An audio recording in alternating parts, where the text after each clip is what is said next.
മറ്റൊരു റിപ്പോർട്ടിലേക്ക്. ജനം ടിവിയും ജനം സൗഹൃദ വേദിയും ഡൽഹിയിൽ സംഘടിപ്പിക്കുന്ന ജനോത്സവം 2026 പരിപാടിക്ക് ആവേശോജ്വല സ്വീകരണം.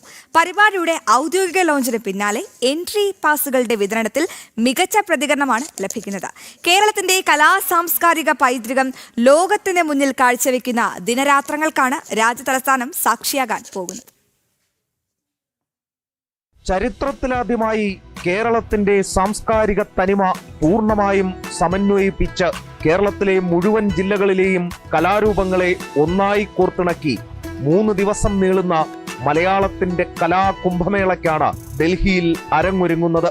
മോഹൻലാൽ, മമ്മൂട്ടി, ജയറാം, ശോഭന, KS ചിത്ര, ലക്ഷ്മി ഗോപാലസ്വാമി, ആശാ ശരത്, സ്റ്റീഫൻ ദേവസി തുടങ്ങി നിരവധി സൂപ്പർ താരങ്ങൾ അണിനിരക്കുന്ന കലാപരിപാടികൾ.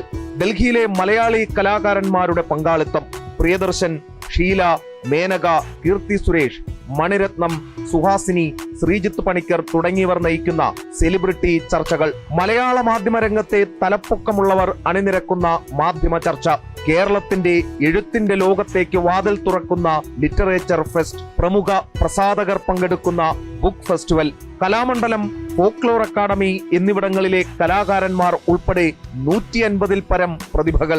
കേരളത്തിലെ തനത് രുചികളുമായി കേരള ഫുഡ് സ്റ്റാളുകൾ, സുഗന്ധവ്യഞ്ജനങ്ങൾ, ഹാൻഡിക്രാഫ്റ്റുകൾ എന്നിവയുടെ സ്റ്റാളുകൾ. വയനാടൻ വനവിഭവങ്ങൾ. പട്ടിക നീളുകയാണ്. ഡൽഹി തൽക്കത്തോറ സ്റ്റേഡിയത്തിൽ മാർച്ച് 27 മുതൽ 29 വരെയാണ് മലയാളത്തിന്റെ മഹാകുംഭമേള നടക്കുക. രാവിലെ 10-ന് തുടങ്ങി രാത്രി 10 വരെ ഓരോ ദിവസവും നീണ്ടു നിൽക്കുന്ന തരത്തിലാണ് പരിപാടികൾ അണിയിച്ചൊരുക്കിയിട്ടുള്ളത്.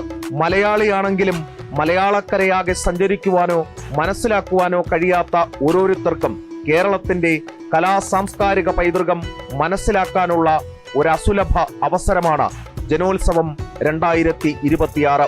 www.janotsavam.com എന്ന വെബ്സൈറ്റിലൂടെ പാസുകൾ ഓൺലൈനായി കരസ്ഥമാക്കാം. ജനം, ഡൽഹി.